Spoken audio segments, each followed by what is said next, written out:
નમસ્કાર દર્શક મિત્રો, મિરર ઓફ ધી વર્લ્ડમાં આપ સૌનું હાર્દિક સ્વાગત છે। રંજણા જોઈને ફોટા પડાવીને સોશિયલ મીડિયામાં મૂકે અને વાહવાહી લૂંટવાનો ધંધો કર્યો।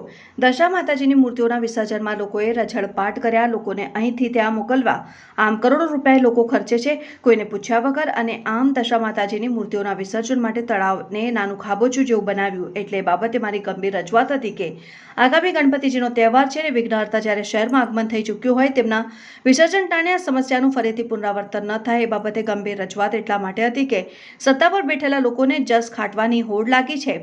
જસ ખાટવાની હોડમાં એમણે હિન્દુ સમાજ સાથે જોડાયેલા વિષય હોય તેની અંદર આપણે સંયુક્ત મિટિંગ બોલાવવાની હોય, એમણે લોકોની પૂછપરછ કરીને સારી રીતે વિસર્જન થાય એવું આયોજન કરવાનું હોય, પણ સોશિયલ મીડિયાની અંદર પ્રભાવિત થવાના કારણે આ લોકો 3 જણા ફોટા સોશિયલ મીડિયામાં મૂકે અને વાહવાહી લૂંટે। હિન્દુ સમાજની લાગણી દુભાય એ માટે અમારી રજૂઆત હતી।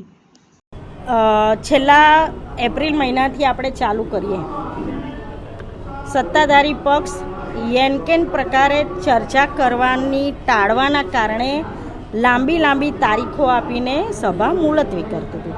આજે પ્રણાલિકા છે કે ભાઈ ચાલુ કોઈ કોર્પોરેટર, પૂર્વ કોર્પોરેટર, મંત્રીશ્રી, મુખ્યમંત્રીશ્રી ના જ્યારે દેહાંત થાય ત્યારે આપણે એમને શોકગ્રસ્ત સભા જાહેર કરતા હોય, પણ તમારી મનસા જો સાચી હોય તો તમે બીજા જ દાડે મિટિંગ બોલાવી શકો। એટલે આજે અમને બોલવાની મોકો મળ્યો છેલ્લા 2 મહિના પછી। વિષય વડોદરા શહેરના હિન્દુ સમાજની લાગણી દુભાયેલાનો હતો। અમારી પણ ખૂબ લાગણી દુભાઈ છે।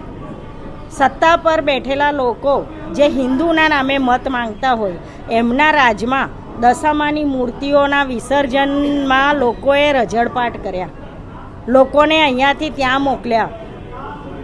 આમ કરોડો રૂપિયા એ લોકો ખર્ચે છે કોઈને પૂછ્યા વગર, અને આમ દશામાની મૂર્તિના વિસર્જન માટે તળાવ એ નાનું ખાબોચિયા જેવું બનાવ્યું।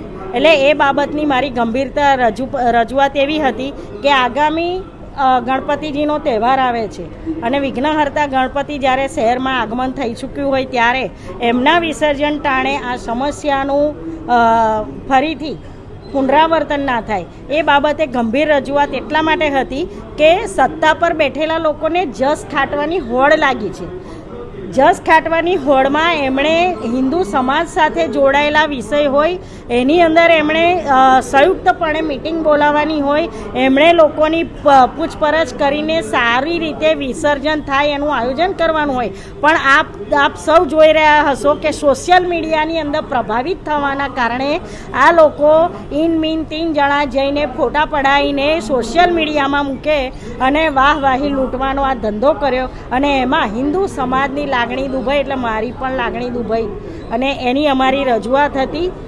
અને ગણપતિજીના તહેવારની અંદર ગયા વર્ષે પણ એક મૂર્તિ ખંડિત થયેલી, એટલે વડોદરા શહેરના સ્માર્ટ રોડો, ગૌરવ પથના રોડો, સાદા રોડો, બધા રોડ ખાડોદરા બની ગયા, ભૂવા પડી ગયા। એટલે આ તમામ રોડની તાત્કાલિક ધોરણે, ગલીઓના રોડ હોય, સોસાયટીના રોડ હોય કે મેઇન રોડ હોય, તાત્કાલિક ધોરણે આનું સમારકામ થાય, એક પણ મૂર્તિ ખંડિત ન થાય એ દિશામાં કામગીરી કરવા માટેનો અમારી માંગણી હતી।